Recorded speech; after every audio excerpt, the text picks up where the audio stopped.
So, welcome. This is a BDF podcast.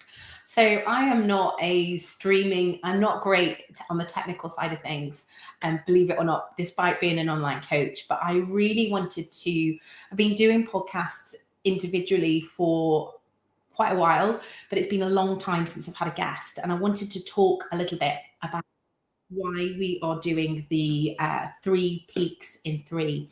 And so I wanted to bring on one of our members, Cheryl, to talk a little bit more about that. So that's exactly what I'm going to do. So here she is. Okay. So I'm going to make sure now that there she is. She's here. So hello, darling. You okay? Hi. Yeah, not too bad. Are you? I'm good. So I just did literally a little intro, just saying, I wanted to talk a little bit about why we're walking 3 peaks in 3. Some people may have seen the fundraising things that we've been doing. Some of the members may not, some of the general public may not. And I wanted to just talk to you about really about the reasons as to why we're doing it. And I've got some set questions for you. So I wanted to check that. Sorry, can you hear me? I've got my people in. I was saying I've just done my session. We are walking the 3 peaks in 3 for Martin this year. Can you tell me a little bit about Martin and tell me a little bit about your reasons for setting up the Just Giving page? Yeah, sure. Martin, my brother, he suffered with epilepsy from a very young age, and from when he was about 8 up until he was in his teens, really, he was in and out of hospital where they couldn't get his epilepsy under control. So once he got his medication under control, he was absolutely fine. He just lived a normal life. And Martin was so high on life, absolutely loved doing what he did, singing. He sang karaoke from a very young age. And he just wanted to be on Britain's Got Talent.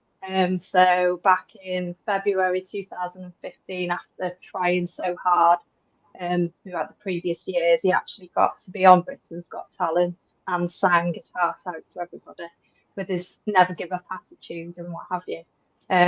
Everybody loved being around Martin. He had so many friends. And he ended up living over in Scunthorpe in the end and going out and doing the music scene, gigging with all his friends and what have you. So yeah, he was a character, and we were really, really close as brother and sister. So Martin actually believed at that point that his epilepsy was cured, and he hadn't had a seizure in like 15 or so years, or so we don't think he did. So he lived on his own in Scunthorpe, and at the time, I worked over there quite a bit, so I stayed a lot with him. And he was, in and out, doing all his gigs. He worked extremely hard. He had another job working in a mental health unit, a low secure mental health unit, as a support worker. But he did a lot of hours.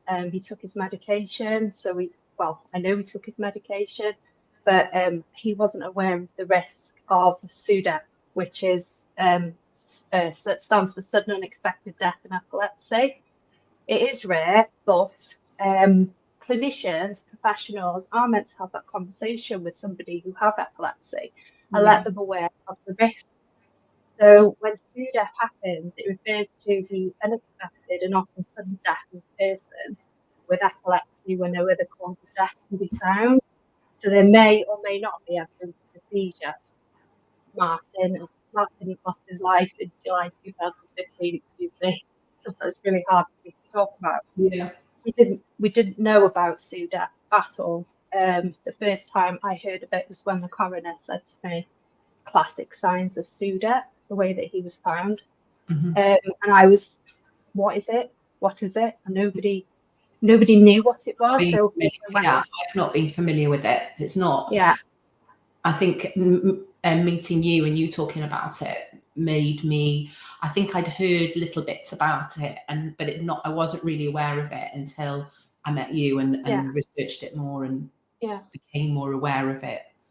Yeah. So it can happen to anybody with epilepsy, and certainly for my brother, who was high risk of SUDEP because he suffered with grand mal seizures, they called them back in the day. They seem to call them tonic-clonic seizures now. Martin had really severe epilepsy, and he Okay. had nocturnal seizures. Also, he was male, so put him at the higher risk category. But not once did any professional or clinician tell us, and tell my mum certainly, that he was at risk of SUDA. So it was all news to us when he died. So I went on and then and researched what SUDEP was straight away, and came across this charity called SUDEP Action. Yeah. Now, SUDEP Action have been there for me since we lost Martin 10 years ago. And without them, I honestly don't know how I would have got through the time that I went through, because it was such a shock to have lost him anyway, because we didn't think that anyone could die with epilepsy. You just don't think that anybody could pass. The way you think somebody could pass away with epilepsy is from them falling, hurting themselves, or doing, when they're going into, or even at a young age. I just think you just don't. It doesn't come into your remit, does it? You just feel that you live your life, and that you die in your 60s, 70s, 80s. Of course so I can't even imagine. So there was no reason for Martin to believe any different. Yeah. But what he should have been told, or he should have had regular reviews with his clinician, and they should have assessed his risk on a yearly basis. And SUDEP Action have tools in place for clinicians, professionals to use, so those patients can manage their risk, mitigate their risk. And the way that mitigate that risk is by taking their medication regularly, making sure that they're looking after themselves. Martin lived on his own, so it's massively important that he, looked after himself, and he took his medication at the same time every day. Now, I know that the week leading up to his death, he was doing far too much. He worked 60 hours that week. He was also going out gigging till 2 o'clock in the morning, which is what he loved doing, let's face it. He'd done his Britain's Got Talent audition as well, so he achieved his dream, and he was so... Martin just always wanted everybody to go for the dream.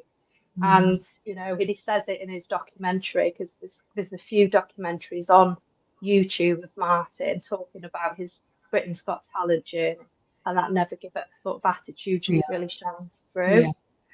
So, but again, epilepsy in itself isn't really talked about. There's still a massive stigma attached to it. People don't want to talk about it. And yet, the risks of SUDA, why wouldn't your clinician have that conversation with you to say, okay, you have epilepsy. There is a risk that you could unexpectedly lose your life because of, when SUDEP happens, we talk to SUDEP Action themselves, and they explain it as like the breakthrough seizure where the pilot light goes off, and that is it, they don't wake up again. So it is really, really difficult to sort of comprehend and understand. So them being there for me from 2015 onwards, and also since I've lost my mum, have just been, their support has been massively invaluable to me. And to help me make sense. What year did you lose your mum? And when did you lose your brother? So my mum, my brother passed away in 2015. So he was just 37 when he died. And my mum I lost back in 2022, so 3 years ago. Yeah. Which is a massive amount of grief in a short amount of time, isn't it? I lost my dad. My dad passed away 18 months after Martin died. So I've lost all 3 of them. So my mission is to sort of get that out there, and still to this day just raise awareness of SUDA, sudden unexpected death in epilepsy, and make sure that that other families don't have to go through what we go through. There are so many deaths, and yet nobody has told us. There's a lot of families that never heard of it. Yeah, I think I'd heard of it. It was one of those things maybe I'd heard in a conversation, and then wasn't really aware of it. And then it wasn't until I'd spoken to you and read it into depth more about it that I realized, and about Sudep and about about Martin, and just get into an idea of who Martin was and what happened. Because I think, you know, when you lose somebody, it's like I kind of think of it as before and after. It's like you know, before my mum passed away and then after my mum passed away, because life is never the same again, is it? No. When you've lost somebody, it changes you, it alters you. And I think when you lose somebody before you feel is their time, I'm sure you feel that Martin should still be here, and that if maybe that things had happened differently, then maybe he may well still be here. Yeah, absolutely. I think about that all the time, you know, that if he'd have been aware of the risk of Sudep, he may have just made himself just think and not do the hours that he was doing. Not then going out gigging until 2, 3 o'clock in the morning, and just looking after himself that little bit more. We will never know whether or not he would have still had or didn't have a breakthrough seizure that actually took him away. I'll never know that. But what I do know now is that, knowing about Sudep, that somebody with epilepsy, you know, have you had that conversation? And it might be a difficult conversation to have with that person and their family, but it's no different from having a conversation with a family who's just been told that they've got dementia and what the risks are, and also cancer. And you're told of the risks. Everyone is told the risks, these different I think illnesses. They've cut a lot of funding as well, though, haven't they? I think, you know, even in Ceredigion, if you look at so many, whether, you know, I've got my best friend, her son is autistic, and, you know, some of the different fundings and things available drop for them. But I know when having dad that had dementia, there was lots of different things that didn't actually come to light, like even things like my children being carers, or for me to, you know, some of the things that I could access with my dad having dementia. They didn't tell me. I kind of had to find out myself. So I do think if we have more awareness, we can kind of look as to what we need to do ourselves, because you kind of expect sometimes that it's going to come to you and people will tell you. And they like the funding isn't there, or somebody isn't doing their job correctly, where you're not getting that information across, and it doesn't just affect Martin, it affects everybody that loves Martin and everybody that knows Martin, and then that impacts into, you know, your relationships in everything, I think, because it's always there in us, isn't it? Yeah, absolutely. So difficult. What do you like? I know for me, when if I do talk about grief, I think I know when my mum first passed away, I could feel that they felt awkward. Like they wanted to say that they were sorry, and they felt really, you know, I'm glad it's not me. I could feel that from them. But I definitely felt like it was a difficult conversation sometimes to have, because I would often, like, you know, like I can see that you're emotional when you talk about Martin, but I think sometimes that makes people feel they don't want to upset you. But sometimes it is nice to talk about Martin, isn't it? And to make, you know, and for him to be part of the conversation, and I think for us in the Fit Fam, when we're thinking about 3 and 3, you know, we can think about Martin and think about his life and think about the impact that he's had on all the people that know him and love him, and bring that awareness to the forefront a little bit, just in the things that you can do. So by you bringing your Just Giving page, and by you talking about it, people can talk more openly about grief, but also about Martin, and have an understanding of like who Martin was, because it can be difficult questions to come out and ask you. Sure, I get that. And of course, a lot of, when he passed away, a lot of people didn't know what to say to me. And, you know, for me, it was a really tough time I went through back then. But coming out of it, you know, I was so focused on raising awareness of Sudep and making sure that whatever we did was, you know, supporting that charity and making sure that fundraising was there. So the research into that charity, so they understand how this happens, to prevent further deaths from happening. But but yeah, I know what you mean about people sort of like don't want to be around you because they don't know what to say. But Yeah. a lot of the coping mechanisms with grief is you want those people around, you want to be able to talk about them. And of course, now my two girls, I'm always talking about Martin, mum and dad. So Yeah. they know who my family were. Do you know what I mean? Yeah. Or are. And even Loya said to me before, she said, why are you talking about that? I said, because I want everybody to know who Martin was and what we're Definitely. doing this for. Yeah. So she knows, and even Loya just is following in Martin's footsteps, wanting to perform, wanting to be on a stage, which is lovely. So we're Yeah. always putting Martin on for her, so she knows, who her uncle was really. And it just Definitely. makes me so sad that both them girls didn't know him like Mm. I did, or like Paul, my husband.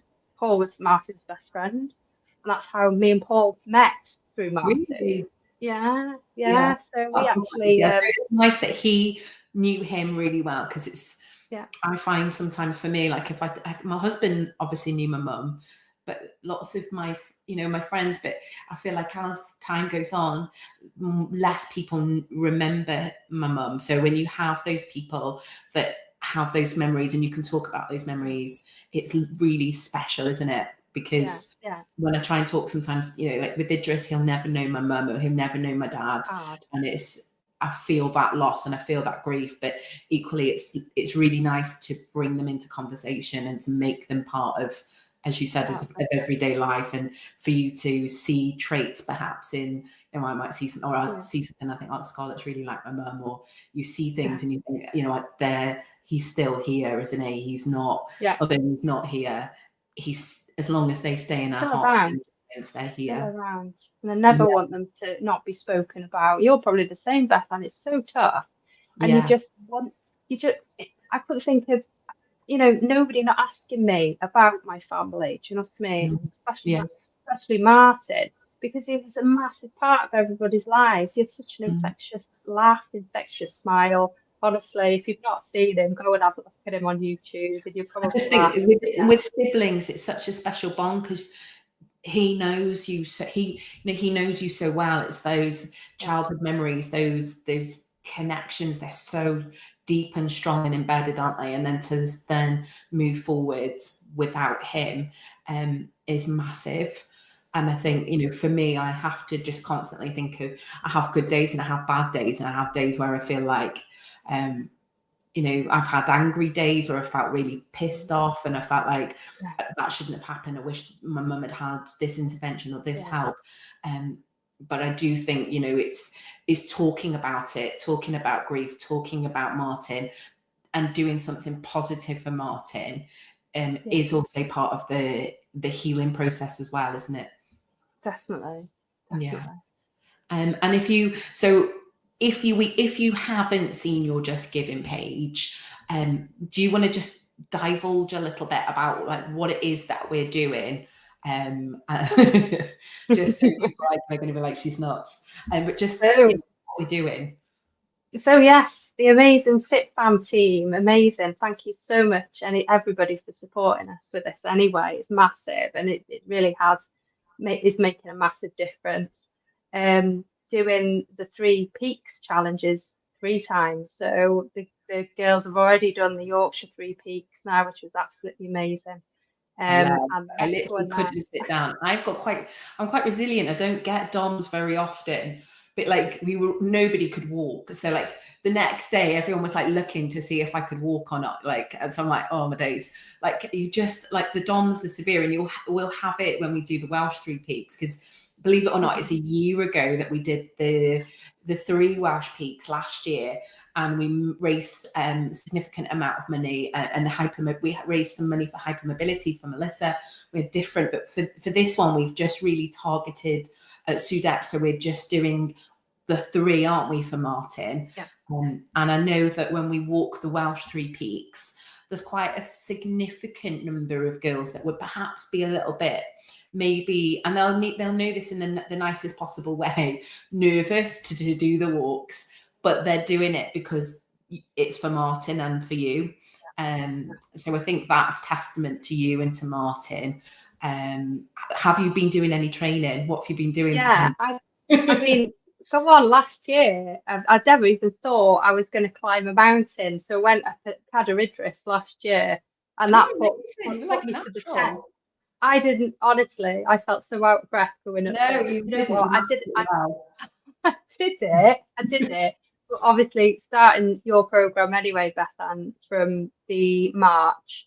And originally, it was just meant to be for me to lose a bit of weight, and you know, within 6 weeks, I was going off to Mallorca on my jollies. But I loved it that much that obviously I stayed with it. Because everybody's so Everybody says that. They're like, it's 6 weeks. They sign up for 6 weeks because they've got a holiday coming up, and then it's like, it isn't 6 weeks. No, I know it isn't. But it's 6 weeks, and everyone's like, I like it. I'm staying. But it's like part of my life now, and you know, the way the fitter I've got, lost the weight, I feel absolutely amazing, and to have that anyway just helps me get through all of, you know, the losses and be strong for my girls, because I want to be here for as long as I possibly can. And you know, they see that. Get up that mountain. To me, when I did it on Cadair Idris last year, it was like, Martin, in the back of my head, go on, girl, get up that mountain, climb the mountain. You know, me and Martin used to watch Sound of Music, climb every mountain, you know, until you find your dream.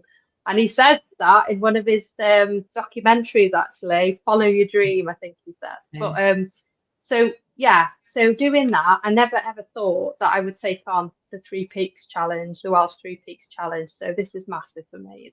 I think it is, and I know, so many, and I know it's going to be rooting for you. It's going to be emotionally hard. It is going to be physically hard, but you know what? I'm up for the challenge, and you know, I could wish to have to do it with a better bunch of people, to be honest. So I know it's going to be a good day. It's going to be a good day, but I know there's going to be some periods of, oh my gosh, and tears and everything else. But I know Martin's going to be with us. I know he is.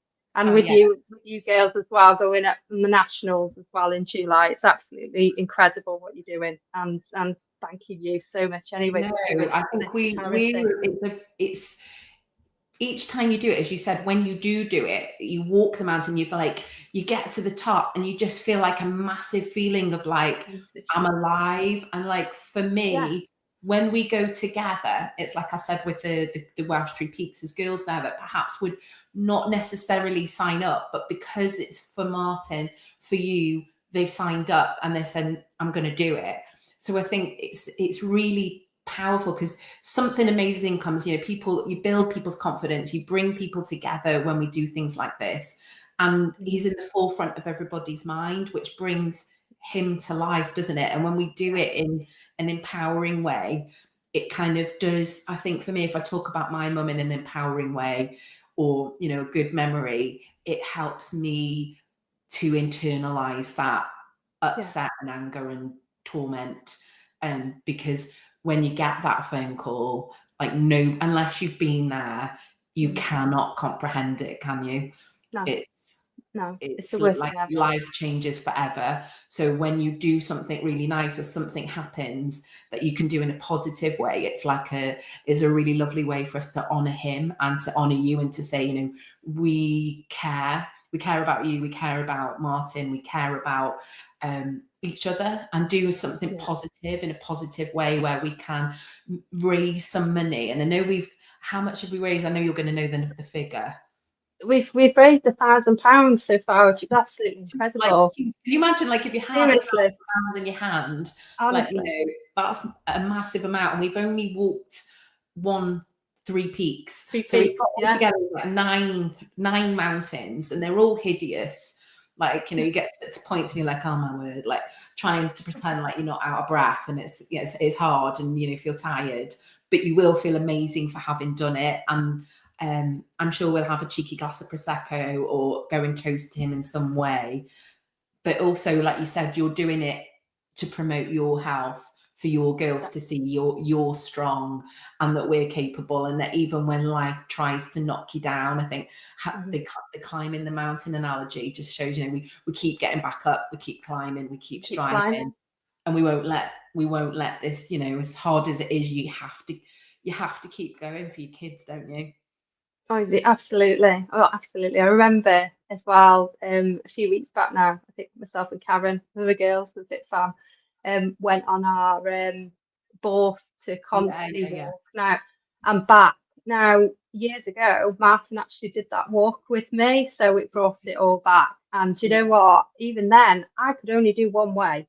And to be able to go there and back, right, it was something else. Karen, bless her, she was, yeah, we was talking an awful lot about Martin on Yeah. that walk, because I did remember him trying to climb that awful hill going back up, and I've got It's not easy. I think unless it's easy for somebody to say like, oh, I'll give you, like, I know it's an easy part to say I'll give you £5 and donate, because I think sometimes you can't comprehend like the willpower it takes to walk up continuously. Like I remember like when we did the Welsh, I'm not trying to scare you, but you do Snowdon, like, oh, I'm tired now. And then you come to the bottom of Cadair Idris. And I think sometimes people think Cadair Idris is easy because it's local. And like, I think, I've had a couple of people come on the walk and like, because they think it's, I work up to Snowdon, and they walk up Cadair and they're like, oh my word, like that's brutal, because it's got a whipping stick, isn't it? It's not an easy walk. I didn't find it easy, and I think I'm doing for anybody. Levels are. It's not an easy walk. It's a difficult walk. So I think for you to sign up to do it, and it's also really difficult. And I know talking about somebody that's passed away, talking about something that we're passionate about, and like I try not to talk about some of the harder part. Not that I try not to. I'm aware of sometimes I make people feel difficult or awkward when I talk about things, but I think it's important for Martin to be current, for us to all understand what's going on and why we're doing it, and to bring him to the forefront so we can celebrate Martin, and not always, you can put him towards something that's quite positive as well, and that he's inspiring us. And I'm sure he will be like, I'm Catholic, so I believe that they're still around us, that there's life after that. And I feel it. I feel like he's really proud of you, and that we've got something really special as a group that we're doing. And I'm looking forward to continuing, I hope, to raise more money for you, for Martin, and for Suzette. And I think they're really touched, aren't they, with you? And it's difficult to ask people for money. I think sometimes I feel like if I'm fundraising, I'm always doing it, and some people are great, some people are not so great. So sometimes even if you just put £1 in, you think it's something small, but actually it doesn't matter. Sometimes it's not the amount, is it? It's just if everybody put £1, we'd raise a significant amount of money. In the past, I think, I've always been like, I'm always that type of person that doesn't like to ask for money or for help in that respect. And it's like, we have done things, myself and Paul, and we've just done it, without any sort of donations or anything. But I think this time it's like really important that this small charity gets that back in, because they're not government funded, they don't get anything. And they rely on us to donate, to support their research, to work on the tools, and hopefully change somebody else's life, so that they're not on that trajectory that you talked about with Martin, that they realise and think, I'm not going to take that extra, I'm going to take an extra bit of rest, and maybe, just maybe, they won't put themselves in the firing line. And although it's too late for Martin, I think his memory and his legacy could change the path of somebody else, can't they? You raising awareness and talking about grief. I think that's another thing people fear, and it's nice to be able to talk about having that support, having exercise, seeing your kids see you tackle grief, because it's a daily grind, isn't it? It's not something, I think people think you live happily ever after. Or I remember it's awful when I was a teenager, friends of mine, their dad passed away, and she posted something on social media, and I remember thinking, it's awful, but I admit it, haven't you got over that yet? That was my feeling at the time. And it's my mum passed away in 2012, and I still live with it. Like, I still battle with it on the daily. You don't move away, you don't just accept it and say it's okay, well, because they miss out on so much, and you feel like, I wish sometimes think, I want to give them an update. I want to pick up the phone. I'm sure you feel like that with Martin. I want to pick up the phone and or tell mum or tell dad, and like nobody celebrates you in the same way as that family does. You know, friends or we all, you know, we love you or care, but it's not quite the same, is it? So I think it's lovely to just bring him into the room, to make a difference, and to just celebrate you as a person as well, and like everything that you've gone through, because it's you know, you're a lovely mum, and I know that when you post Cheryl will post something on like What the Fit Fam, and it'll be she's doing a Pilates move, or she's doing something, and her house is like perfect and her children are beautiful and she's just smashing life. So like I just want to say thank you to you for being a member, for setting yourself out there, and for getting involved in this kind of whole 3 for 3, and I'm hoping that we're going to do good things. It's exciting times. We'll do it. We'll do it. I'm looking forward to it. I'm going to let you go and rain or shine. I'm going to let you go and have my time bedtime, but I just wanted to say, yeah, it's just nice to be able to put a face to it, to talk about Martin, and to hopefully get people to just like to perhaps donate a little bit and to just support us, you know, whether follow our socials, to like. I think sometimes people look, we're in a time where people look and don't give or don't like or don't share. Even if you can't give, share it. Yeah. It out there, people just ignore it. So if I ignore it, you know, I don't need to give. Just if you can't afford to give us some money, just share it. Let's get it out there. Brilliant. Okay. Thank you so much. Your time is precious. Thanks, Beth, and thanks everyone for. Thank you. Bye. Adios. Bye. Bye.